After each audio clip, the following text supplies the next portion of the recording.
Thank you, Mr. President. Thank you, Under-Secretary General Di Carlo, for her briefing. On behalf of the Secretary General, and let me pay respect to the UN staff working on the ground in Ukraine and doing their job in very difficult circumstances. Excellencies, 1,461 days of entirely illegal, unjustified, and unprovoked war. A war with root causes known by the entire world. It's Russia's imperial and colonial aspirations. UN Charter principles shattered, countless Ukrainian lives lost and destroyed, war crimes, global consequences for food security, ecocide, landmines, global arms race, all because of one state, which refuses to accept that empires are dead. One state that 4 years ago blocked the Council from taking action. One state that a year ago vetoed the reference to the UN Charter in the Security Council resolution. Today, the same one state continues to sabotage the peace efforts led by the United States and Ukraine. This state is Russia, a permanent member of this Council, with a legal responsibility in the UN Charter to uphold international peace and security. The good news is that Russia's aggression is failing.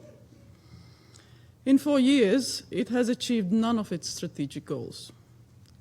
Last year alone, Russia lost more than 400,000 troops killed and severely wounded, and it was able to capture less than 1% of Ukrainian territory.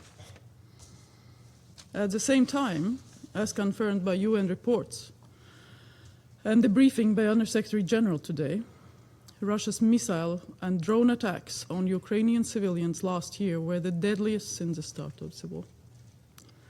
During the coldest winter of the decade, Russia constantly destroys civilian and energy infrastructure. Millions are suffering in freezing temperatures. Children and elderly are freezing to death in their beds. Russia has forcibly transferred around 20,000 Ukrainian children and militarized Ukrainian children in the occupied territories. In so-called summer camps, they are forced to operate drones, dig trenches, mine and demine areas, and use grenades and firearms. Russia has also bombed first responders, humanitarian workers, and clearly marked UN aid envoys and embassies in Kiev. Mr. President, Russia's war has severe global consequences.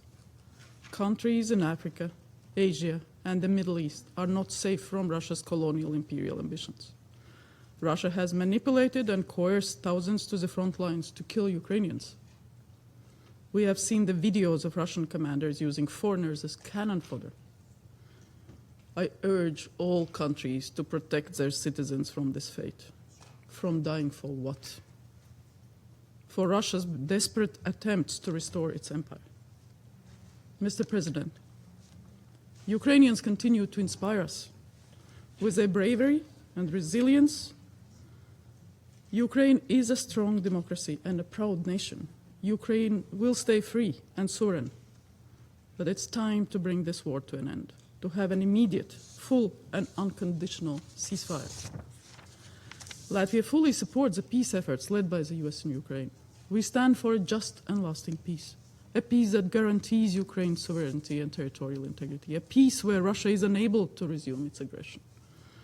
But there is only one country and one man standing between us here and peace. This country is Russia, and this man is Vladimir Putin. This is why Latvia urges all countries to exert maximum pressure on Russia, restrict Russia's economy, impose sanctions, isolate it in international organizations, to stop the killing and ensure accountability for war crimes. I thank you.